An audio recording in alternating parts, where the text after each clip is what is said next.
Good afternoon, everyone. My name is Bill Clifford. I'm President and CEO of the World Affairs Councils of America, the mothership of 95 councils around the country. And we're delighted to be here in Atlanta with one of our fastest growing and innovative councils, World Affairs Council of Atlanta. So thank you very much for joining us for this edition of the Alliance Working in America. It is the third time that the World Affairs Councils has partnered with Sasakawa Peace Foundation USA and East-West East-West Center, not to be confused with the Institute, in Washington, D.C., two partners that we worked with in Houston and our Portland, Oregon Council. But this is really those were pilots, and this is the real thing. So thank you again for interrupting your CNN coverage of Senate hearings to be here to focus on the equally important U.S. Japan relationship. My job is to be brief, and you have long bios of very distinguished people who will speak to us today. So I just want to first give a special welcome to the Honorable Consul General of Japan to Atlanta, Takashi Shinozuka.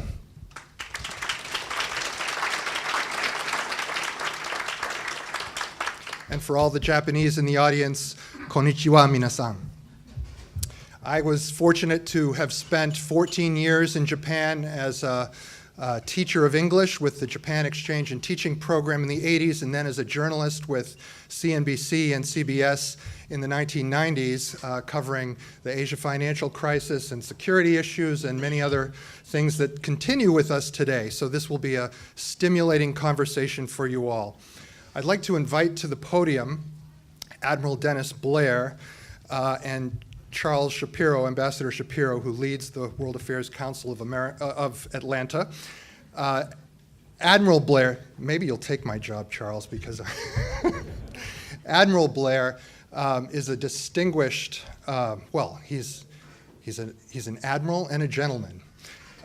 He served the U.S. Navy over a 34-year career. He has long experience in Japan and Asia issues.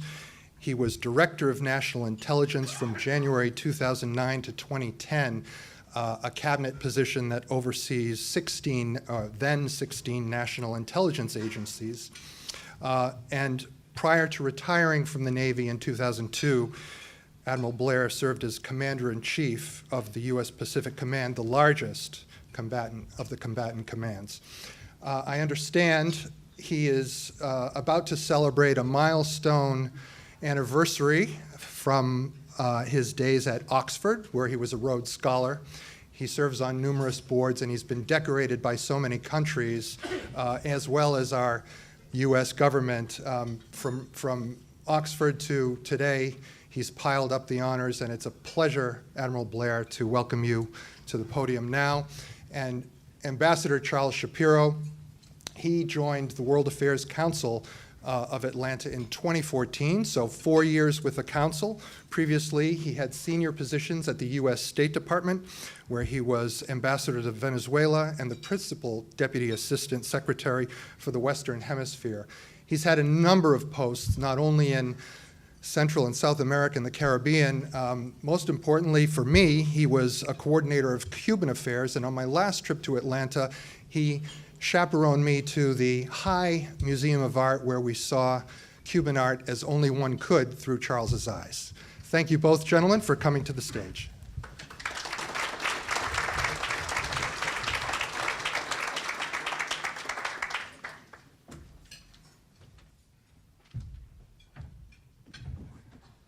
This is great. Welcome, everybody. It's a pleasure. Admiral, welcome to Atlanta. Nice to be here, Charles.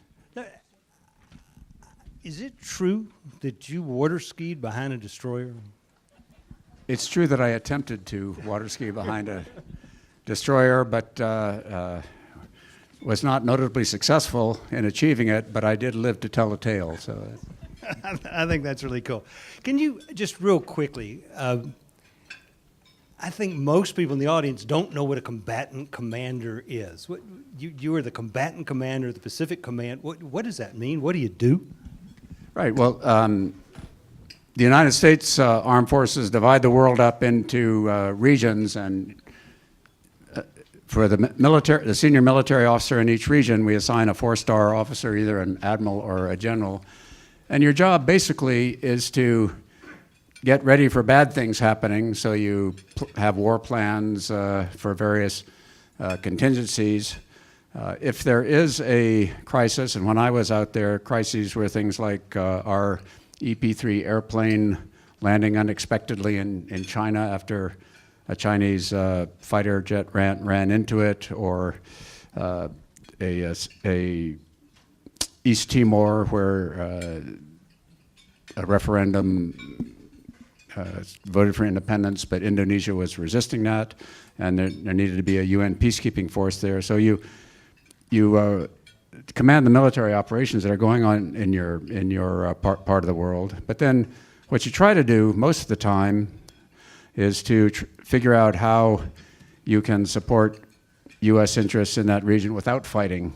And I was lucky enough to be the commander in 1999 to 2002, which was really the height of American power without fighting, and was able to form a lot of partnerships in the region to work on good things. And I felt the proudest when I could solve crises, make progress in the region without sending the troops into action where they would do their job, but there was a lot of killing and maiming involved, and you'd avoid that if you can. It seems like a good idea. The Pacific Command's name just changed to the Indo-Pacific Command. Is that something that we should know? Does it make a difference to us in the audience here? It's sort of correcting an inaccuracy of the assignment. The Pacific Command area of responsibility goes from the Pakistan on the west across to California, Alaska in the east. So it really encompasses this entire region consisting of the Pacific Ocean and of the Indian Ocean and the countries that border that region. As I recall, there are about 45 countries that are involved, that are there. And Diane, who's with me here, and I visited most of them during that time. My favorite visit was to Mongolia, which any astute observer will observe has no coastline and no navy. And I had an escort officer, the way you usually do when you visit one of these countries. And the escort officer on the second morning came in and said, "My wife asked me, what is an admiral doing in Mongolia? And what is an American admiral doing in Mongolia?" And it took me a while to figure out that question. But because the command stretches across the Indian Ocean, it's really more accurate to call it the Indo-Pacific Command, and that's been done, and that's a good thing because it more accurately reflects the responsibilities that it actually has. Just for a minute, can you talk about the U.S. Japan relationship? Why is it strategically important? Why should we care? And is it a one-sided relationship? I first went to Japan in 1973. Diane and I lived there in 1983 to 84 when I commanded a ship. The United States has more of our forces stationed in Japan than we do in any other country. There are about 50,000 soldiers, sailors, airmen, and Marines who actually live in Japan. We have an entire carrier battle group, an amphibious ready group, a Marine expeditionary force. So it's a big country as far as hosting U.S. forces. It has a very powerful self-defense force of its own. And I felt when I was a Pacific commander that if the United States and Japan could stick together, then we could pretty much handle what would happen in that region. And because between us, we have the largest economy in the world, the third largest economy in the world, largest armed forces in the world, the probably fourth or fifth largest defense force in the world. We both are democracies. We both want the same sort of a world in which individual freedom, representative government is true, and in which trading, international trade is followed. So if the United States and Japan could stick together, we could pretty much handle the things that would happen in the region, like North Korea, like China's rise. But as I've talked with many of you all who have a lot of experience with Japan. Americans and Japanese are different kinds of people. We approach many things very differently. There are huge cultural differences. So it takes work to keep this alliance going. It takes dedicated work of military officers, business executives, State Department diplomats, appointed officials, in order to take this grand statement which says that we have common interests and turn it into actual functioning programs in which we work on things together. It strikes me, back when I was and you were in university back in the 60s and 70s, we talked about Japan a lot. Right. We don't anymore so much. What are we missing? Well, that's part of our mission at Sasakawa USA is to remind people what we're missing, because what basically happened when in the 70s, of course, Japan was Godzilla that was going to devour the United States. There were books like Japan #1, and Japan was buying real estate and was eating our lunch economically, and our trade deficits were going through the ceiling, and that, of course, everybody was concerned about Japan at that time. It turns out the things changed both in the United States and in Japan, and then the story in Asia became China with its rise, not Japan. But actually, when you look beneath the headlines, a lot of those things I mentioned have not changed in terms of Japanese business prowess. They're the largest investor in the United States most years. Sometimes the UK is first, sometimes Japan is first. The tremendous science and technological ability. So all of the things that made sense in terms of Japan and United States cooperating are still true, but because China has sort of become the current story, I think part of the appreciation of Japan has paled, and I think that Americans need to remember the importance of this long trusted democratic ally that we need to be working together with. You asked earlier if it's an unequal relationship, and you've been in the diplomatic service a long time, and you can't measure these things with a micrometer. You can't say, well, Japan is $1.50 short of being an equal partner. Japan hosts our armed forces and pays about $5 billion in terms of defraying the costs of our forces that are in their country. We do run a trade deficit with Japan. They are the largest holder of our bonds. I mean, it's sort of an interlocked relationship that you just can't put a scale next to and say it's equal or unequal. And in fact, the job of those of us who work in U.S.-Japan relations is to solve individual problems in ways that are not entirely satisfactory to one country or the other, but they're good enough and enable us to go on and support our common interests, which are, by and large, exactly the same. We had naval exercises last week in the South China Sea. Our Navy and the Japanese Self-Defense Force Navy. What's that about? What's going on in the South China Sea?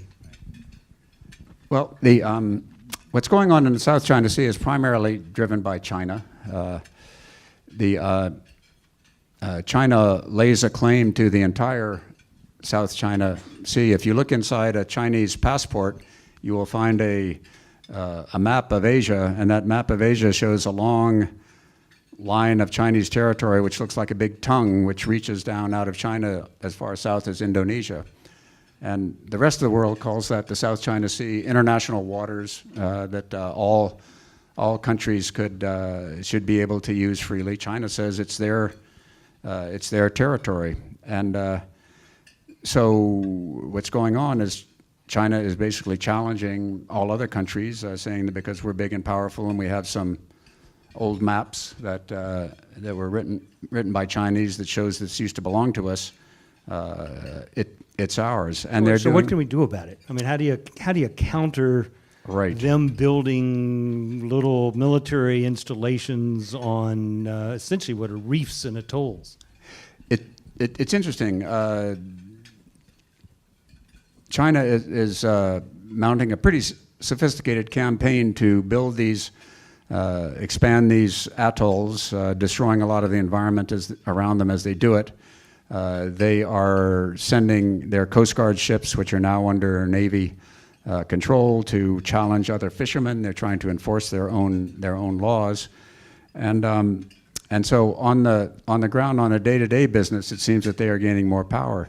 However, in the process, they are so antagonizing and frightening all of the countries around that those countries are all now running to both the United States and Japan, saying, help us deal with this Chinese threat to these Chinese claims to territory that we think belongs to us or should be international waters. And so, for example, China has fortified these 7 reefs that were previously claimed by the Philippines and Malaysia and others.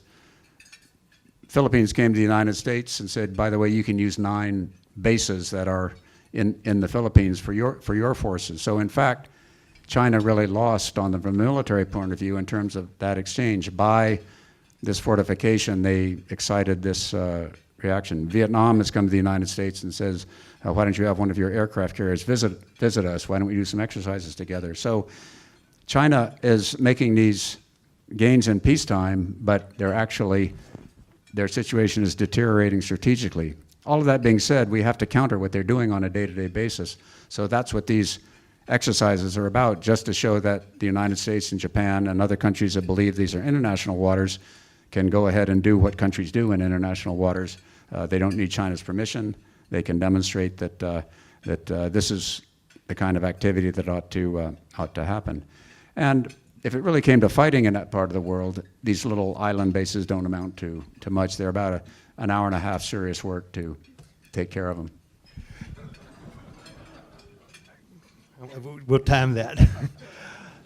Let's talk about North Korea for a minute. I mean, we have focused on them so much, but Japan must be even more focused on North Korea because they've got missiles flying literally over Japan. Right. So you've got the threat of both development of nuclear weapons, presumably getting small enough that you can arm the missile program, which they're also developing. Right. Can you talk about that? How concerned should Japan be? Is the issue solved now? What do we do? Well, I think the new development is that, as some of us who are old enough to remember, in the Korean War, the fighting was on the Korean Peninsula, and Japan was the support base. Ships were repaired, reprovisioned. Tea House bridges of Tokori. The troops would come back to Japan and rest, and then go back to Korea to fight. And Japan was sort of the sanctuary. Korea was where you fought. These missiles changed all of that. Now, Japan could be reached by Korean weapons, missiles. American bases in Japan could be targeted. Japanese bases could be targeted. So Japan has been drawn into a possible Korean War, next Korean War, in a much more real way. Now, I still think a Korean War is extremely unlikely because the North Koreans would lose. There would be a lot of death and destruction on both sides, but in the end, there would be no more North Korea. So what the North Koreans do is push you right up to the edge, and then they sort of pull back a little bit and say, okay, let's talk a little bit. But nonetheless, Japan now has to take seriously this possibility, and they are involved in deterring North Korea in a much more immediate way than they ever were. The problem from the American point of view is that the best way to do that is for Japan and the Republic of Korea to cooperate, and they do not cooperate as well as their current national interest would lead you to believe they should, because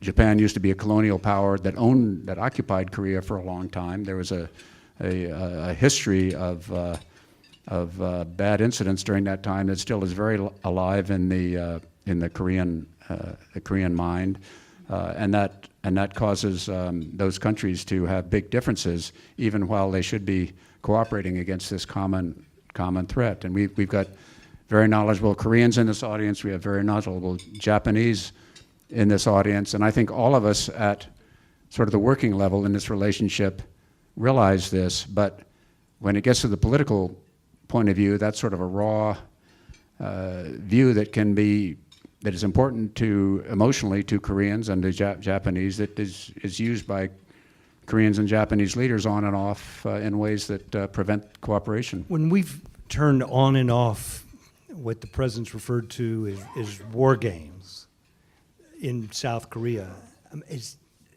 what does that mean to us, to American citizens? What military exercises, which as the Pacific Commander, were all under your command? I mean, I think you can compare it to an athlete who misses one practice. You know, you're probably not going to.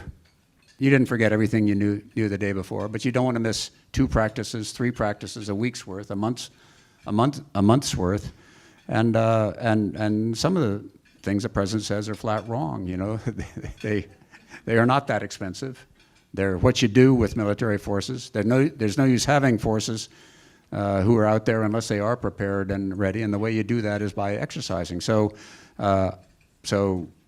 it was a pretty big exercise that would have been going on this month that has been canceled, and there are ways you can make up for that and keep your readiness high, but you can't do it for a long time. So it really remains to be seen whether, and of course the president took that as for the understandable reason of trying to build a little momentum with the North Koreans to see if there could be an agreement on some of these other issues. Now, I'm pretty cynical when it comes to North Korea. I've been to this movie several times, and it always had the same ending, and it wasn't a happy ending. So, you know, I don't think it's smart to head down this road. But nonetheless, let's try it for one set of exercises. But we can't keep it up, or else we have useless forces there. And what's the scope of the exercises? Are you talking about, you know, several hundred troops, thousands of troops? It's about 17,000 troops. Now, all of them are doing this in modeling and simulation. So you light up your command center. Everybody comes in on their watch rotations as if a war is actually going on. A simulated battle problem is thrown at you, and you deal with it. But we have a high turnover of forces in Korea. We send people out for 1 year, maybe 2 years. So, and the summertime is when you move. So right now in Korea, maybe a quarter of the Americans who are stationed there have just come in the last 2 months. So they need to be able to, know where the knob is to turn on your combat system and to communicate with the other Koreans who are there and work on the plans. So you lose a little bit of combat effectiveness, but it's manageable as long as it doesn't go on. Let me ask you a Navy question. Are aircraft carrier battle groups yesterday's war, are they out of date? Does modern technology make them irrelevant? I think the short answer, and it's probably true, is as long as airplanes are relevant, aircraft carriers will be relevant. It's nice if you have a base, and either your own base or an allied base that you can fly them from, but that's not always the case. And the United States wants to apply air power in some regions in which we don't have full agreements, and aircraft carriers are the way to do it. If you look at a brand new Gerald Ford aircraft carrier, and you look at USS Enterprise, the hero carrier of World War II, they kind of look the same. Flat deck. They have an island in the middle there. Airplanes take off, but if you look inside, they're completely different and updated, not only in the planes that they fly, which is the most effective part, but also the parts that they use to launch airplanes and retrieve them, the battle command systems. So I think the aircraft carrier, and my naval aviation friends will forgive me, but it's basically a steel box for carrying around airplanes. And And as long as you need airplanes, you're going to need steel boxes to carry them around. And You are not an aviator. I'm not an aviator, right. They would say the same thing about destroyers. They would say those are little steel boxes for protecting aircraft carriers. Well, they do the hard work, and that's the way we feel about each other. Let me shift for a minute to Director of National Intelligence. You were the third DNI, Director of National Intelligence. As I understand, it was created to coordinate all of our intelligence activities. And I don't know that that has happened. Was it a good effort that's gone awry? How should it work, and how is it working? I think the concept is correct. 16 different national intelligence agencies, manned by good people. So just because these are good people working on hard problems, they reach out to each other. So the Russia analysts in the National Security Agency, they're the ones who try to intercept messages and internet messages and listen to radios and all. They know the Russian analysts in the Central Intelligence Agency, and they work with each other and so on. So there's a certain amount of cooperation that goes on together, but there really is no one who can crack the whip and say, no, wait a minute, this is the top priority, and I don't care if you're getting a lot of results or not. You need to keep your best people on this, keep working on this, because it's important. Left to their own devices, the national intelligence agencies will give something a good effort, but if they're not succeeding, they've got lots of other requirements, and they'll move resources to where they're actually getting results. It's a little bit like looking for your keys under the light post, because that's where you can see, not where the keys are. And you really need somebody to crack the whip to keep them on task for priorities. Now, the original reason it was developed was the backlash against 9/11, where information was held within the FBI and the CIA and NSA that, had it been put together, we could have prevented those attacks.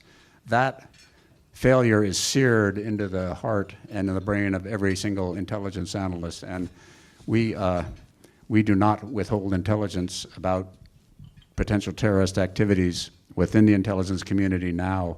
In fact, the worst thing that happened when I was Director of National Intelligence was a Nigerian named Abdul Muttalib, who hid a bomb in his underwear and tried to blow up a plane going into Detroit. Luckily, he hadn't had much training, and he didn't know how to operate it, and he was overcome by passengers. But what we found when we really investigated that was that there was so much intelligence being shared within the community that it was hard to sort out what was really significant from what was other. So the sharing is solved. So too many people think, well, we're sharing on terrorism. What's the problem? Let's go back to the old way of doing business. But what I found was there's a huge opportunity cost in not having a guy with the striped shirt and the whistle to tell the intelligence agencies that on this hard problem, we want you to work just as hard, share just as much information, put good people on it, not be satisfied with lack of success for some of the things that we really need in intelligence, the intelligence community to inform policymakers about. So I think we should have a Director of National Intelligence, but they're strong. Is it working?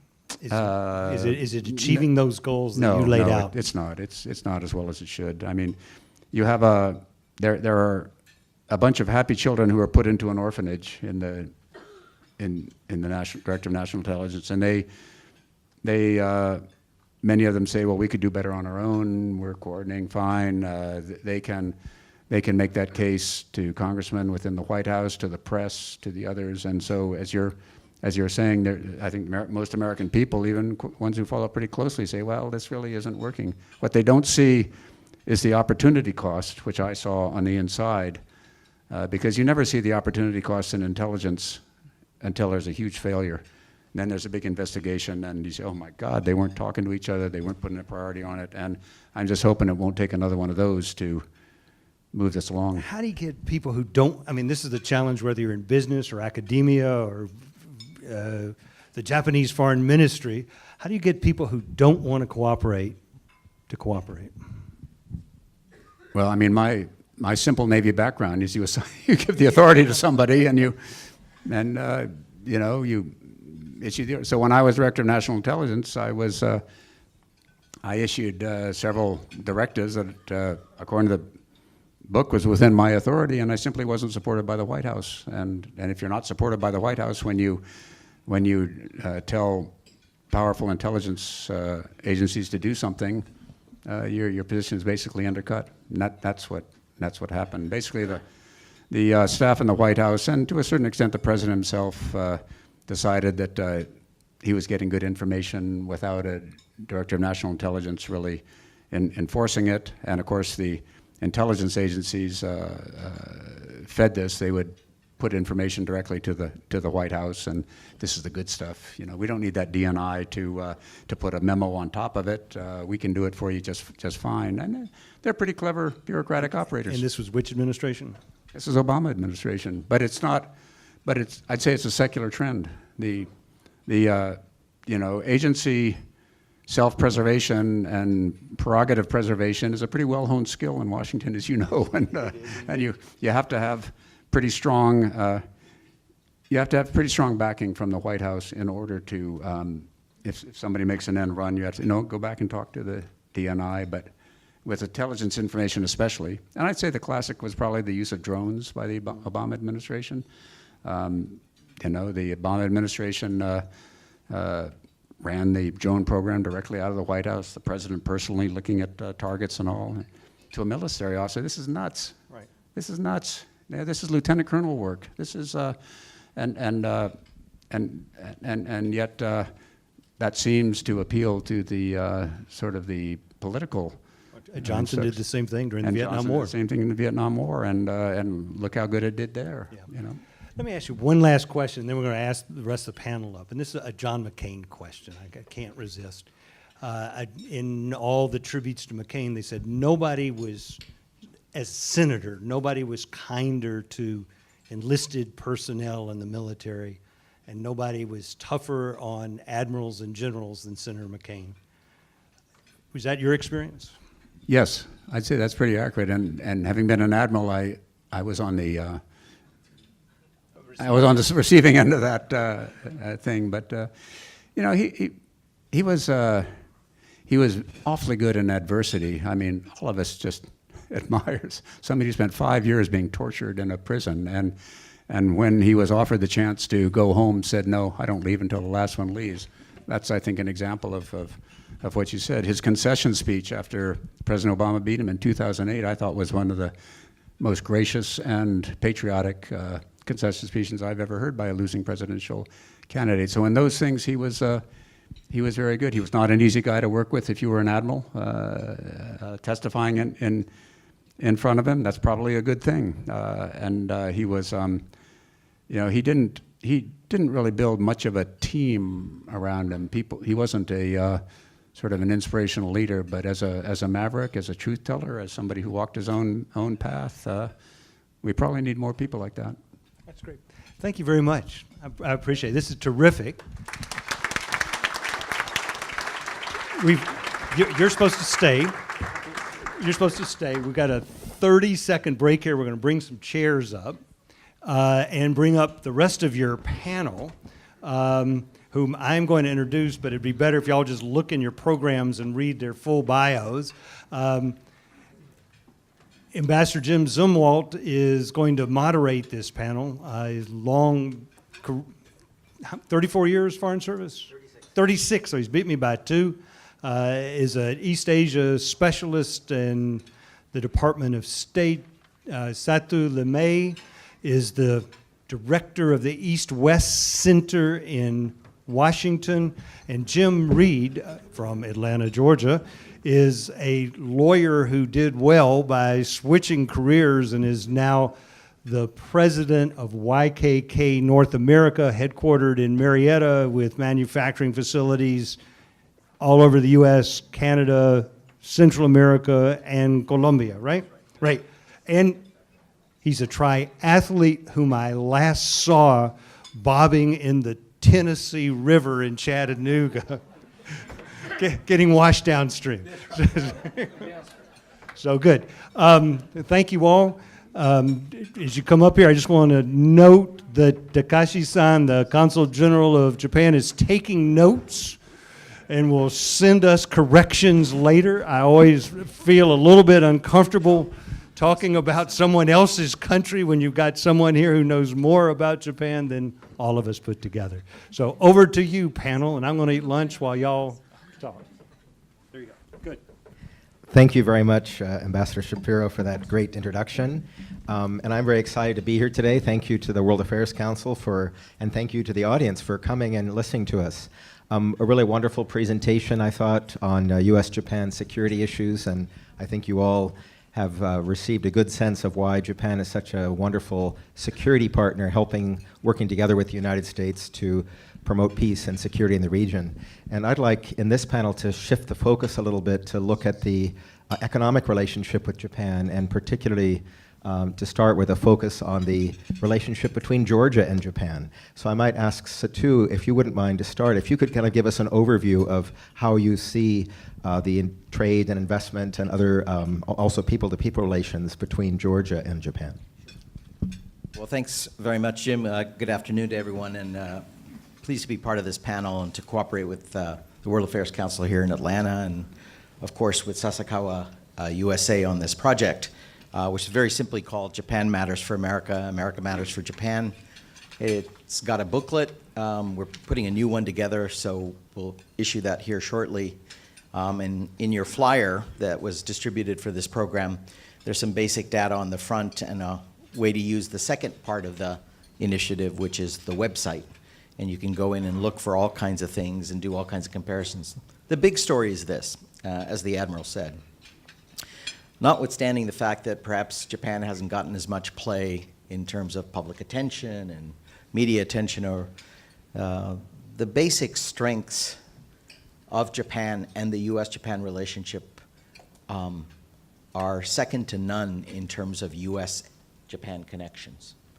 They're pretty deep. They're pretty consistent, which is they're not flash in the pans. And that goes for trade, that goes for investment, that goes for educational links, it goes for society and people-to-people relations. And the third is they're really quite widely and evenly distributed across the U.S. So we have a one-page summary of Japan's connections with every U.S. state and every U.S. congressional district you can get from the website, print as a PDF. And how does that play out in Georgia? I'm not going to go through all the numbers and data, but just to make 3 points. One is, if you think that within 10 years of Japan joining the OECD, which is the Organization for Economic Cooperation and Development, that is to say, the roughly 20 largest, most advanced economies in the world, Japan did that after the war in 1964. 10 years later, Georgia had established an office in Japan for trade, development, and tourism. Georgia became the founding partner of the Japan-U.S. Southeast U.S. organization. And Japan, roughly at the same time, 74, 75, I can't remember exactly, established the consulate that our Consul General is here. So first issue is, within 10 years of Japan rejoining the most advanced economies in the world, Georgia and Japan were at the forefront of a relationship. Second, if you look at the data set, and I'm a data geek, a wonk, whatever you want to call it, it's really quite extraordinary through the ups and downs of the U.S.-Japan debates on trade and investment that Georgia has remained pretty consistent in terms of the importance to Japan for trade and investment. And thirdly, just to end with, it's been a balanced relationship. That is to say, it's not weighted toward one kind of interaction with each other. It's not just trade or just investment. If you look at the cultural activities, student activities, educational activities, Japan-related organizations, it works across all of these areas. So that's what I'd say about the importance of the Georgia-Japan relationship. Thank you. Thank you very much. Would you like to maybe talk just a little bit about some of the numbers? You mentioned you were a data geek. Do you want to give a few of the numbers, employment generated, numbers of investors, those sorts of things? Yeah, these are always tricky because they're dynamic and they're changing. But the latest numbers that we have, and wouldn't you know it, our Bureau of Economic Analysis and Commerce and Census will put out new numbers in November, which will make everything I say here a little bit dated. But here are the big numbers. The big numbers are for trade and investment. Japan and Georgia. Georgia ranks almost always within the top 10, 5, 6, 7. It depends on the second. For example, Japan was the single most important global investor in Georgia in terms of new greenfield investment. Our numbers from BEA show $162 million. It's the third largest export partner for the state.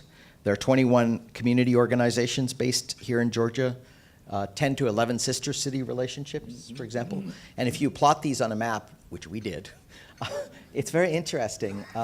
The Georgia relationships on sister cities not only are spread across the state, they're not based as they often are in metropolitan areas, like around the big city. They're all over the state, which is very interesting. And next year, I think Savannah will host the Japan Southeast U.S.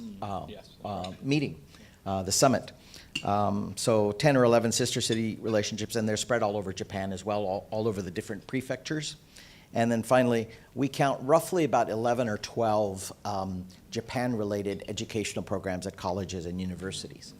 So in all these dimensions, you get Georgia ranking very much near the top, if not amongst the top 5, 6, 7 interactions with Japan, which is a pretty consistent and overwhelming story. Thank you very much. Now, Jim, I'd like to turn to you, and if you could give us a little bit of an explanation of YKK's business in Georgia, what you're doing here, and also of the impact on the state of your investment, which has spanned decades now. Right, sure. YKK is a global company. We have two main lines of business. One is the fastening business, and you may know because YKK is on most of your zippers. You're all welcome to check right now. And if anybody does not have YKK on their zippers, we have a whole table that's going to be working on that a little bit. So that's what we're most well known for. But actually, a good portion, half of our business globally is architectural products, and you can see it, the YKK AP name on your door, on your bank door. Whenever you go into like a shopping center, a store in a shopping center, look for the YKK AP mark on the bottom of that door. Sometimes you'll see Conair, they're another great Georgia company, but look for the YKK AP one. We're global. We're broken up into 6 regions. Our corporate headquarters are in Japan. Our home is in Japan. But we're a global corporation broken up into 6 regions. The North and Central America region is the one that we are in. And as Ambassador Shapiro said, it runs from Canada to Colombia. We've got factories and distribution centers in every country except Panama throughout that region. And the corporate headquarters for the regional headquarters where I work is in Marietta, Georgia. The fastening headquarters for the region and also in Marietta, and Oliver Steppe is president of YKK AP America, and that's in Austell, Georgia. We have a manufacturing campus in Macon, Georgia, and we came there. We actually came to Atlanta in 1967 with a sales office, but chose Macon, Georgia for our first U.S. manufacturing site back in 1973. And still have about 900 people working in Macon, Georgia. We have manufacturing in Kentucky, as well as Alabama and California, but the main campus sits in Macon, Georgia. And we have a large architectural products manufacturing facility in Dublin, Georgia as well. And that's where those sister city relationships kind of come in there. And we have a long, long history.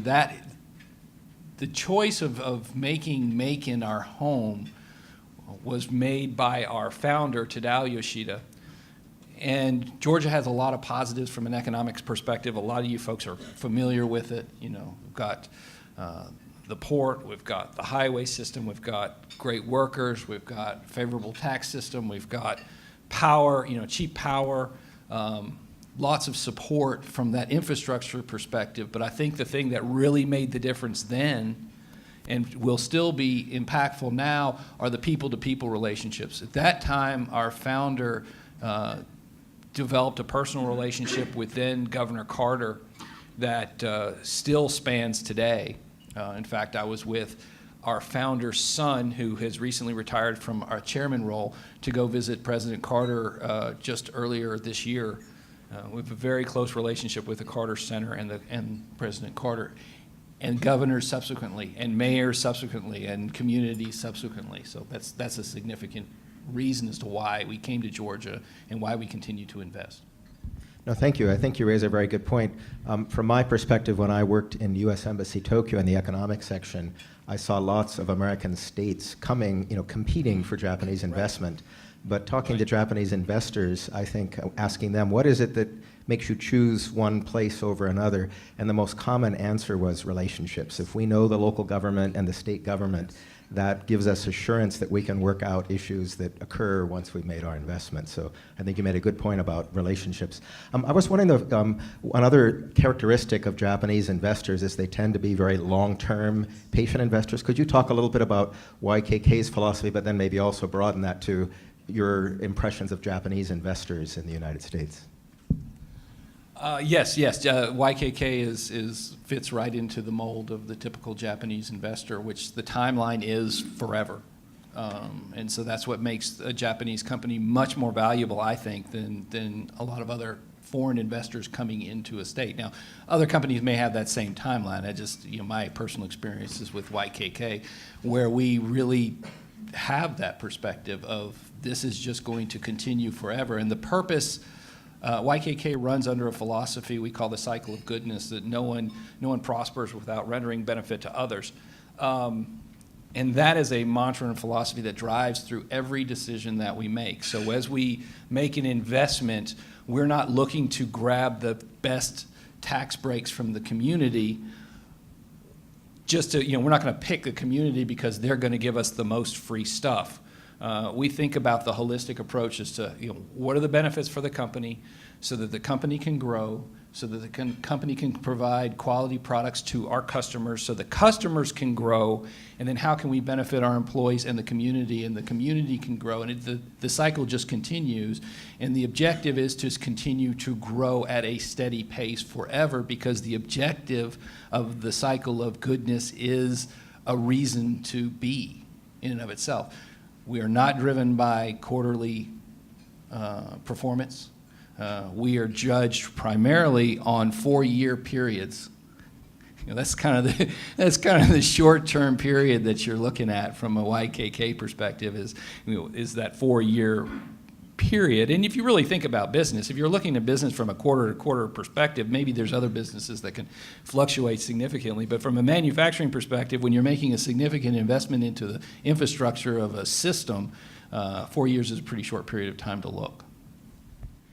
And you mentioned that YKK first came to Georgia in the 60s and then first invested in your manufacturing facility in the 70s. And I think when you came in the 70s, YKK was one of a very few Japanese companies to invest in Georgia. And now, of course, in the decades since, there's been lots of other Japanese investors coming. Could you talk a little bit about how Georgia has changed with this influx of Japanese investment, not only from YKK, but other Japanese majority-owned businesses as well? Significantly richer. I think Japanese businesses will beget Japanese businesses, because I know that we would look for other, who else is there? And how is their experience? Then we'd go to other executives and say, okay, how is your experience in this country? How is your experience in this town? So that it kind of builds upon itself. The investment in the community, I think probably of course you've got the good jobs. You have a sensibility of management that we at YKK may not even recognize as Japanese anymore, because now we're on multiple generations of people who grew up in our factories are now running our factories. I mean, local people who grew up in our factories. So there's a whole way of doing business, at least at YKK, that our folks in Macon and Dublin may not really even recognize as Japanese in its core. It's just how we do business. So there's certainly that DNA has been injected into the community. Talk about sister cities and exchange programs. We're very honored to support kids from Dublin and from Macon-Bibb County and other places to be able to go and experience, sometimes getting on an airplane for their first time, to go see and experience Japan and see how that's really, in that short period of time, you can change somebody's life. And you start to see the trajectory of these kids who went in high school, and then what's that next step? It gave them the confidence to take that next step, and then the next step, and the next step. And so you really start to see the fruits there, and hopefully that will improve Georgia overall. But that's the objective. Yeah, that sounds good. And Satu, maybe I can ask you, because we've been talking a little bit about student exchanges and those kind of things, but do you want to talk a little bit more about the people-to-people aspects of the relationship between the United States and Japan? Yeah, sure. The people-to-people exchanges are, I think, really important. I want to go back to what the Admiral said and pick up with something that Jim said. It's difficult to measure modern international relationships, which are very complicated and complex with, you've heard of production, supply chains, and value chains. And looking at them transactionally as the bottom line ledger leads this loss or this gain is difficult. And I think I bring that up because the Admiral addressed it, but exchanges of the kind that you've mentioned, sister cities, professional exchanges, corporate exchanges, Japan studies programs, et cetera, they're part of the infrastructure or the fabric that builds this whole cloth. And so it's very hard to disentangle saying someone's getting more, someone's getting less. And it's all the more, I think, in a relationship like the U.S. Japan relationship, where, as I said, from a very, very important and significant alliance with 50,000 plus troops, all the way down to the kind of educational exchanges and Japan studies programs in this state and across the United States, that's the basis for having these kinds of long-term relationships. I think that disentangling one has important implications for the other. If you end sister city relationships, you don't build the personal relationships that lead to small and medium-scale enterprises being located here. If you end those, you don't have the big trade and investment numbers. And that kind of leads to disconnects that I think are not in either our country's interests or in Japan's interests. So that's why I would sort of build it out, the educational exchanges, from that kind of larger vision. And now my next question is for each of you. I'll maybe start with Jim and then go to Satu. But what do you see as the challenges ahead for U.S.-Japan relations and for Georgia-Japan relations? The challenges ahead for U.S.-Japan relations, I think,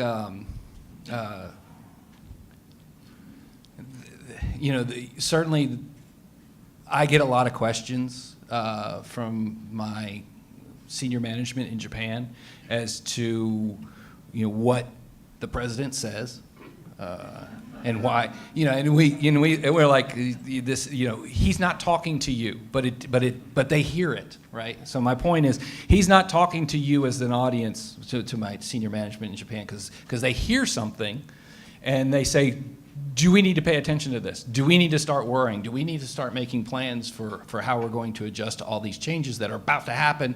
And certainly nobody at that level would be saying something if it wasn't about to happen. So it should be serious, right? And so those challenges, it's like, well, what really is happening? So break that down to say, okay, there's a conversation going on globally, but the rest of us are still here doing business in the same way we have done business for the last, 40, 50 years, and that's not going to change. And so that is a challenge, a short-term challenge. I'm sure we're going to get past all that.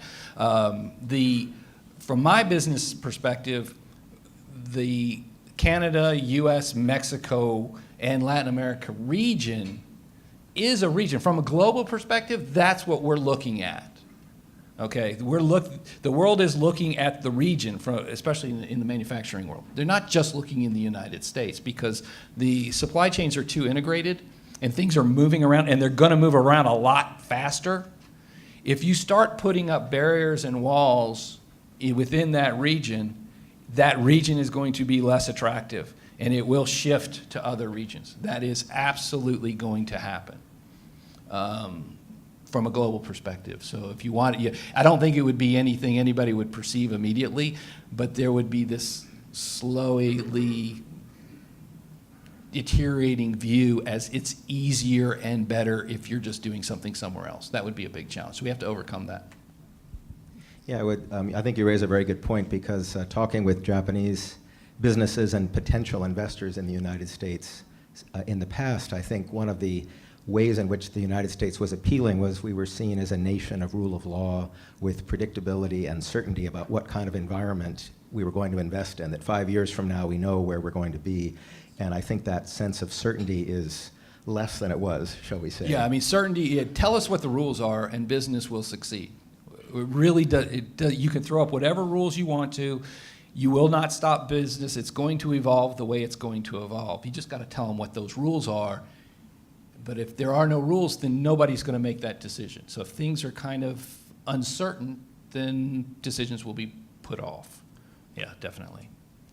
And I think many Americans aren't really aware that the discussions about whether the United States will continue with the North America Free Trade Agreement or not would have a big impact on Japanese investors. But could you talk a little bit about potential impact if the rules do change and suddenly there's a different way of approaching the North American market? You have one more? Okay, I'll give one small example. YKK Fastening Group is engaged in the automotive industry. You know, we work a lot in the automotive industry, type of fasteners that you wouldn't even see.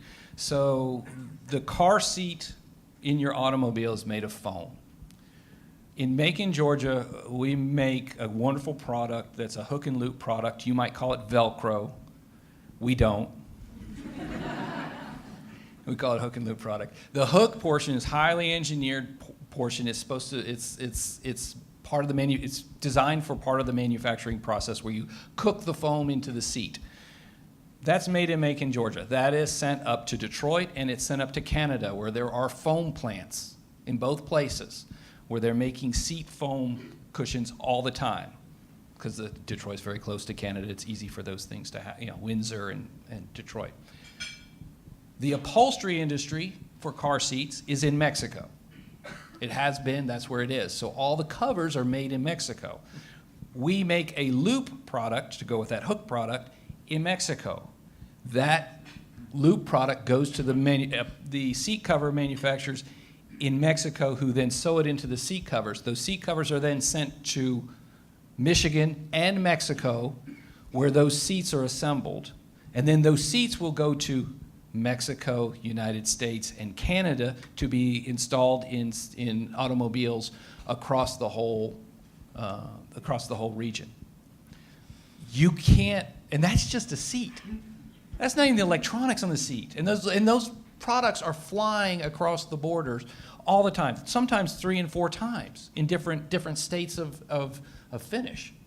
You can't just say, this, we will draw a line and all that's going to happen in the United States. It will not, it won't, it can't happen that way, I'm afraid. Yeah, thank you, that's a good example. So Satu, what do you see as the challenges ahead?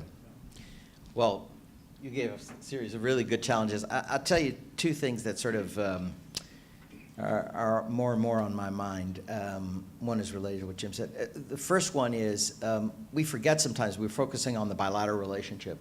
But the other thing about the U.S. Japan relationship, which is rather unique, is that if you take the 2 countries' role in international institutions, take the top 5, 6 institutions measured by number of personnel or number of dollars, UN, Asian Development Bank, you can go on and on. We have done in the booklet if you want to look. And compare, the U.S. and Japan are number 1 or number 2 in either activities, whether it's disaster relief or funding for the Asian Development Bank or various UN peacekeeping activities, et cetera. If you start breaking that down through alliance mismanagement, and there's no reason for complacency, it's a good relationship, it's a deep relationship, it's a strong relationship. Constantly, as the Admiral said again, we do things differently, constantly requires care, feeding, attention. And so I think that's one thing that really concerns me, is that you start loosening those links, and we ought to be conscious of it, because they're under the radar. The second thing that really worries me related to the production supply chain is we were members of the TPP, this Trans-Pacific Partnership Trade Agreement. Whatever one thinks of it, demerits, costs, benefits. It was rulemaking of the highest order between us and sort of 11, 12 countries in the region, of which the real big show was Japan, coming on agreement with Japan. We already have a U.S.-Australia free trade agreement, for example. We already have one with Singapore. So the big enchilada, to mix metaphors, was really Japan. And I think breaking that up has all kinds of political, diplomatic costs, and Japan is going ahead with the other countries. And having just returned from 3 weeks in Southeast Asia, you can already see Southeast Asian countries without the U.S., Thailand, Philippines, Indonesia, are thinking about how to dock onto that rulemaking. So that's the second thing that worries me, is that we're not part of that rulemaking set, shaping the order of the 21st century. And then on the state level, this may be a little granular and maybe a little bit geeky, but the disruptions in technology that are about to hit the production supply chain, as far as I can see over the next 20 years, are going to be monumental. And they go from everything to 3D printing of household objects over the next 25, 30 years, to the regulatory process that states adapt, and the tax structures and the ways of doing business in a state. So my basic point is Georgia, Japan has been a fabulous story in so many good ways. But whether in education technology or manufacturing technology, whether it's 3D or others, you're going to start having changes that are disruptive.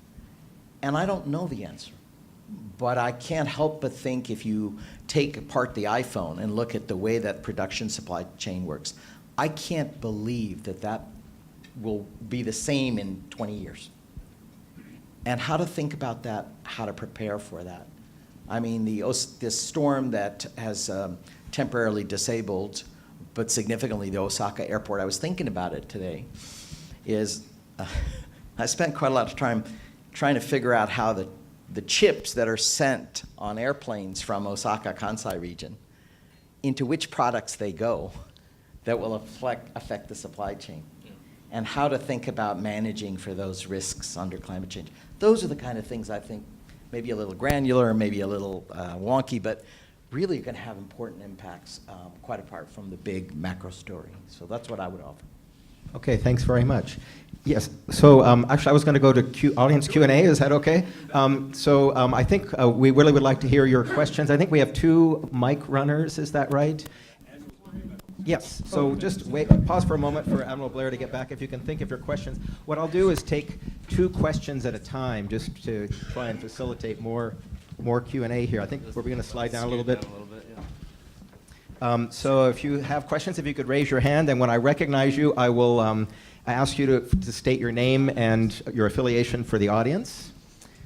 And as I said, we'll take 2 questions, and then, so if you could also ask who, or let me know who you'd like to address the question to. I'll give the prerogative first to the Consul General here, who's in the front row, and then I think there's a gentleman over here with a question. He'll be number 2. Yes, thank you, Ambassador Zumwalt.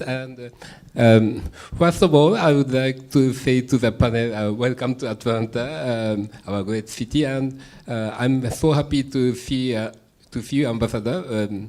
We have met several times in Tokyo when I was in the Imperial household and when you were at the embassy. And last year we met at Greenville in the South Japan conference. At that time, you told me that you are planning to do something interesting with the World Affairs Council of Atlanta. And today the project became true. And I would like to congratulate Ambassador Shapiro for this incredible program. you are always awesome, but today it's very special, and I can say that this is one of the best, one of the very best programs I have ever experienced.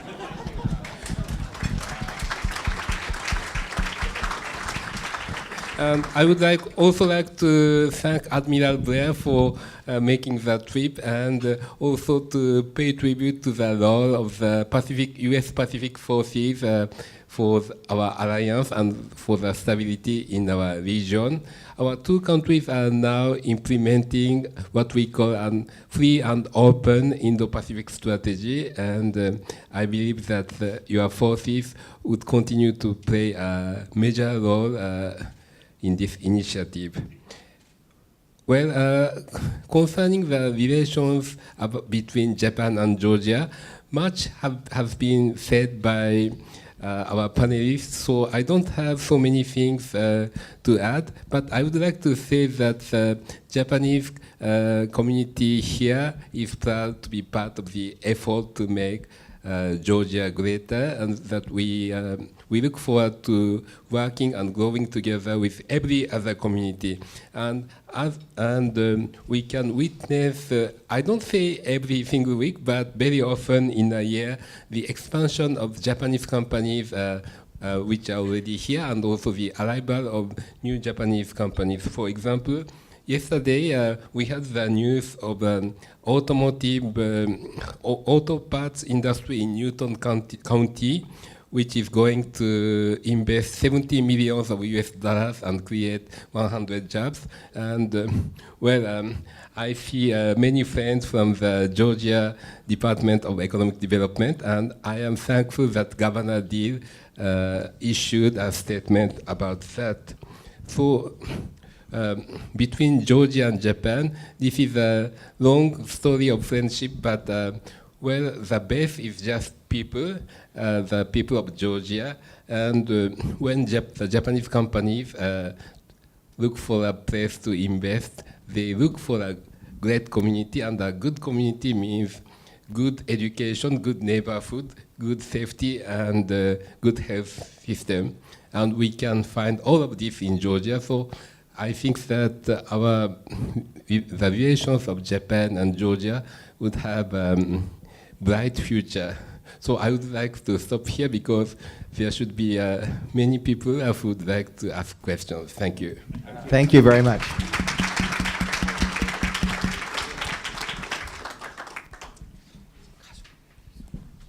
My name is Lawrence Ash. I'm a practicing lawyer in Atlanta and also honorary consul for the Republic of Poland to the state of Georgia. None of those is related to my question. I was a history major in college and has watched events since. It seems to me that it is extremely rare for anyone to win a trade war. There may be big losers and there may be smaller losers, but there are almost never any winners. I'd like your reaction to that observation. Satu, do you want to start? And then I'll go next. Okay. Okay. Well, I think it was Zhou Enlai who's alleged to have said that when asked about what did you think of the French Revolution, it's too early to tell, he said. And I do think it may be a little bit too early to tell how this plays out, but I agree with your general proposition that you can't win these things. The question really to me now is how disruptive this will be. There have been 3 international shocks since the 45 era on international economic things, I think that are important and perhaps gauges a way to test this proposition. One was President Nixon's decision to move off the gold standard, which had important implications for lots of countries and how they held currency and matched their currency values against ours, particularly. The second, I think, really important one was the fairly deep stagflation of the United States in the 70s, which had important implications for trade and investment patterns. And then the 97-98 financial crisis in Asia, and then the 2008 financial crisis that started here. So the question really is, again, drawing on some recent 5 weeks of travel and interviewing ministries and economists and others in the region, they're waiting to see how deep and how long-standing this is. particularly the implications of the U.S.-China tariffs. Because of the production supply chain, who will be implicated and how much. But the bottom line is the uncertainty that you were referring to, Jim, I think is really prejudicial to both global rules, norms, our bilateral rules and norms, and corporates and private sectors making decisions about jobs, growth, and the future. And let me answer your question maybe in a different way, and then if either of you disagree, please speak up. But I think what you're really, in an artful way, you mentioned history, but you're really talking about now what sort of policy should the U.S. government pursue. And it seems to me that the main challenge the United States faces with trade is that 15 years ago, when we worked to help China join the World Trade Organization, and I admit I'm guilty as charged, I was in Embassy Beijing in the economic section and spent 3 years in the negotiations with the Chinese on various aspects of their market opening as part of the WTO accession process. And at that moment, we had the leverage because they wanted to come in, and in order to get in, we were able to say, yes, you can, or no, you can't. So we did get a lot of concessions that were of value to various US businesses who were trying to do business in China. And at the time, we felt, and I think this was broadly shared in the US government, that by China coming into the WTO, trading more with the world, China would become more like the rest of the world, and that would be welcome. They're a huge market. Chinese economic development is good because you have a bigger market then. But I think now, looking back on that time, the consensus is that that hasn't happened. Some of the expected benefits with China becoming more like other traders hasn't happened, and I think there's a recognition that the World Trade Organization, while a good organization, doesn't deal with some of the main challenges that China presents to the world. So then the question is, okay, what do we do about it? And I don't know that, I have not yet met a trade expert in Washington who says to pick fights with everyone at the same time is the right strategy. I think most people feel that, because it's widely shared in Europe, in Canada, in Japan, that China is a problem, and I think most people would have advised a US government, let's work with our allies, let's work with our friends, because together we can put more pressure on China to change its behavior than we can acting unilaterally. That hasn't happened, and so I think now the prospects, for example, I talked to friends in the Japanese government, and they want to work with us on China, but there isn't room for that in U.S.-Japan talks because we're talking about bilateral issues right now. So I think, unfortunately, the United States has undermined its own position. The second point I'll make is the one that was brought up earlier about trade promotion, the Trans-Pacific Partnership. Essentially what that was an effort to box China in. We didn't say that in the government, but the United States was one of the rule makers. And access to the US market was the lure to get Japan and other countries to agree to this multilateral trading system. One of the chapters in that TPP is about state-owned enterprises. Well, that's irrelevant to most of the players, but it was a message to China. If you want to join this new group, you're going to have to discipline your state-owned enterprises. By walking away from that, China's the big winner, in my view. And now, if perhaps the United States might come back someday, but we're the rule taker, we're no longer the rule maker. And so in my view, that was a fundamental mistake in our policy. I'm hoping we can restore relations with friends and allies to put pressure on China, but to be honest, that's one of the big challenges I see going forward. I don't know if anyone else wants to comment on that. I don't know, the wars that I'm more familiar with, you do have winners and losers, so I'm more familiar with that now.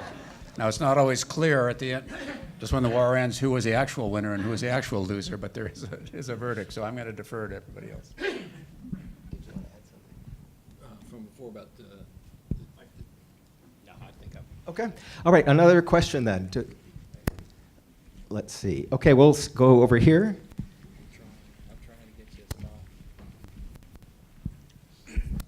My name is Tom Johnson. I'm a former Chief Executive Officer of CNN, and before that, Chief Executive Officer of the Los Angeles Times. We have a very unpredictable president today. Isn't the best strategy for all of us to remain as predictable, as solid as we can throughout the at least next 2 years?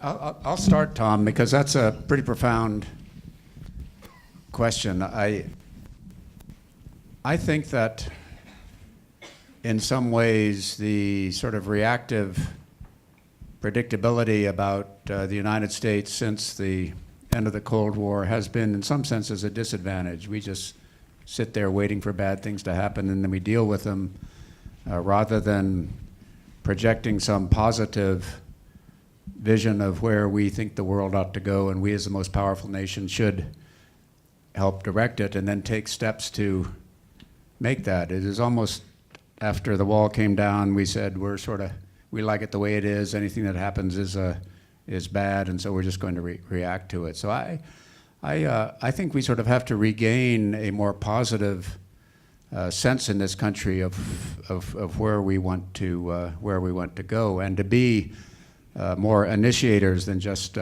reactors. And in that sense, some of the things that President Trump raises, I think are good ideas for things to be questions. I don't object to it. It comes up in little things when President Trump answered Kim Jong-un by calling him names, having been called names. That doesn't bother me. We've been just sitting there and taking that for years and years, and it's not bad to call out a repressive dictator with pretensions to that. So I think that as a country, I think we do need to define where we think this world ought to be for our children and grandchildren, and take some positive steps to get us there. And I would be all in favor of that. Right now, though, when our current president has raised unpredictability to an art form, then maybe we do need that to be on a more steady base of actions that we actually take. I actually think that there is a difference the way Europeans, for example, view what's going on in the United States from the way Asians view it.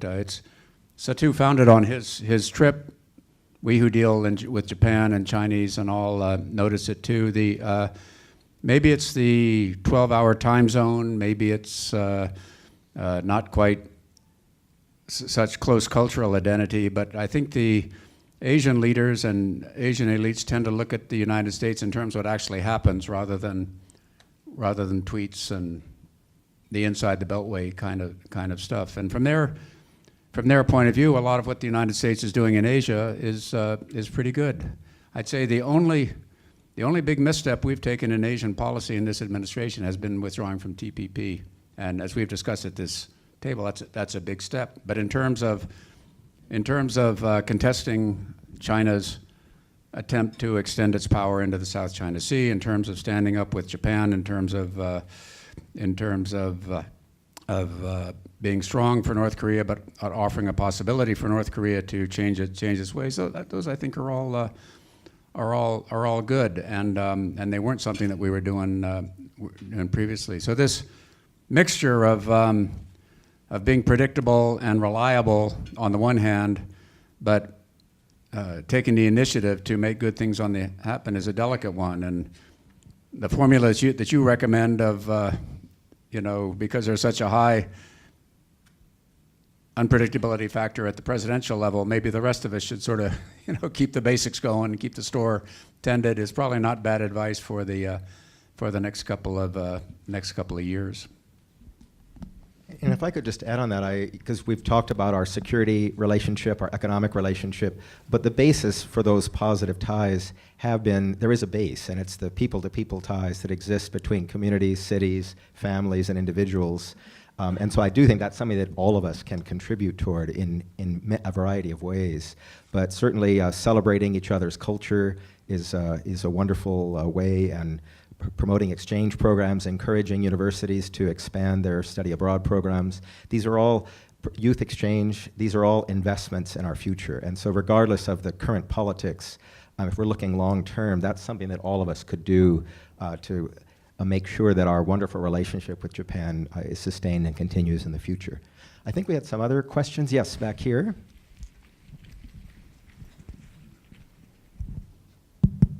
Hi, this question is for Admiral Blair. over the years, it always. Sorry, could you introduce yourself first? Hi, I'm Ramesh Subramaniam. I'm marketing for the Equifax, but my connection is more having lived in Japan and been a student of international affairs. The question, Admiral Blair, is I've always heard that the world order after the Second World War, the U.S. Navy played a big role in making sure we had the routes of transport open, and a lot of the things that happened in the world was sort of enabled by the U.S. Navy, and no other world had a Navy that's even close, and the next 7 nations didn't have a Navy that was comparable to ours. And then recently I read an article about China having a very large Navy coming up. How does that change the ability for U.S. to be able to enforce or not enforce is the wrong word, but facilitate the global order? Right. It's if you're given choice between a really big Navy and a not so big Navy, choose a really big Navy if you have that. And that's especially true in, if you look at a map of, or a chart of East Asia, it's mostly blue, right? The big countries there are connected by water. And Korea is a peninsula, half an island. Japan is as an island. And Southeast Asia is connected to most other countries by water. So having things flow freely across that blue waterways is just extremely important in terms of overall economic development, overall peaceful development. There are very few land borders in Asia that are contested. The DMZ is, of course, the primary one. India and Japan have some. India and China have some disputed areas, but they sort of agree to disagree for a while. So if you have a big Navy from a country that's pretty far away that doesn't want anything to do except let's not have any trouble, that's a good thing. And that's been a good thing for Asia for 70 years. And so to the extent that China's Navy grows up, then it sows doubt in people's mind. Well, can the United States Navy still keep the peace if it comes down to it? The answer right now is yes, the United States Navy can, but it wouldn't be as effortless as it was when I had the privilege of commanding the Pacific Fleet. We could take care of China without scratching the paint. It was nothing. But in the 20 years since, China's built up a formidable force. So if China decided to really contest access of the United States to some area, if China tried to throw a blockade around a country that it wasn't happy with, and the United States decided to break that blockade in East Asia, we would win in the long term, but there would be a lot more casualties along the way. Fortunately, what matters in most people's thinking is how you come out at the end of that consideration. And when Chinese planners look at any confrontation with the United States, which would be joined by Japan, which would be joined by, depending on the scenario, our allies. China doesn't have any allies in the region. They would see that at the end of that fight, we would be there. China would have lost, and therefore they don't start it. So that relationship is what you want to require tending. And frankly, with the resources that China has put into its Navy, it requires more effort on our part, on the part of Japan, to maintain that backdrop of security, which is the basis for good things continuing to happen in Asia. So yes, the Navy's important, and maintaining that naval edge is important. Okay, I think we have time for one more question. Okay, over here. Thank you. Hi, I'm Will Feldman. I'm a political science major with a concentration in international relations and American grand strategy at Duke University. And I was curious, in the wake of Fukushima and also just the complicated history Japan has had with nuclear energy and nuclear weapons in general, what do you think the future is for nuclear energy in Japan? Shall I maybe answer that? Japan it has a challenge because they are... Just a sec, Jim. I have to say that Ambassador Zumwalt was the deputy chief of mission, the #2 guy in the embassy in 11th of March of when that happened, and so he was there watching the whole thing happen. So you're talking to the right person. Go ahead, Jim. So Japan, like many nations, has a challenge of wanting inexpensive, reliable, and environmentally sustainable energy. And prior to Fukushima, a large part of their strategy was to further expand their nuclear power generation, because nuclear power doesn't require lots of imports. It doesn't have a lot of emissions, so it's positive from a standpoint of reducing carbon emissions. The attitudes toward civilian use of nuclear power in Japan have changed greatly as a result of accident in Fukushima. A similar thing happened after 3 Mile Island in the United States, so it's not surprising. But as a result, in the short term, Japan had to reactivate a lot of its petroleum fired plants, which is very not environmentally friendly and very expensive. Now what Japan is doing is trying to restart some of its nuclear facilities, but it'll be much smaller than was anticipated.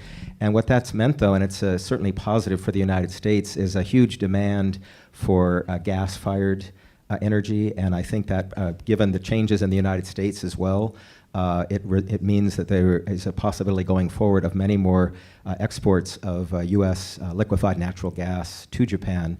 A couple of things, just anecdotes, by the way. One reason that's possible is because of the expansion of the Panama Canal. And previously, I think less than 20% of ships that transport natural gas could go through the Panama Canal, and now it's over 90% because of the widening effort that went on there.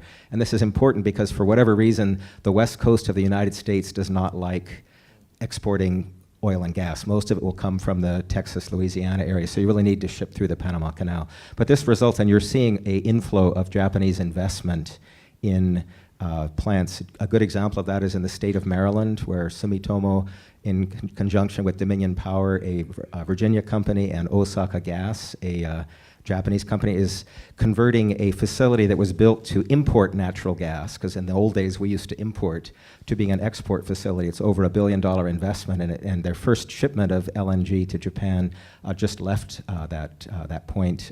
So I think you'll see more and more U.S. energy exports as a result as well. But it is a significant problem, and I think another area where I'm talking now about U.S. Japan. I think the United States could learn a lot from Japan on energy efficiency and using technology to reduce.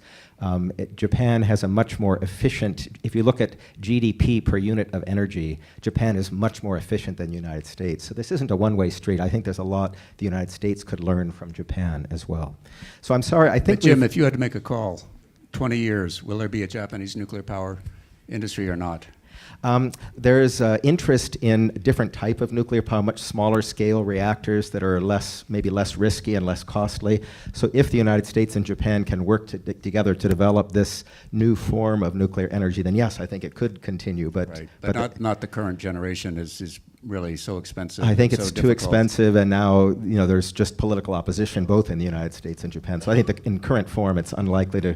I don't think there'll be new construction of new plants. So anyway, I promised Ambassador Shapiro we'd finish before 1:30, and we're 3 minutes out, so I'll turn the floor back over to you. Don't worry, I'm not cutting you off.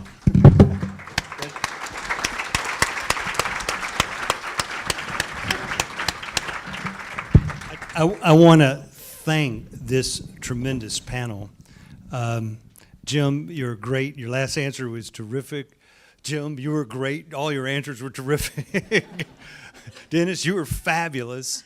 I can't remember enjoying interviewing someone as much as I enjoyed our conversation. Satu, love your statistics, love your anecdotes. This was great. Let's a big round of applause. Thank you all.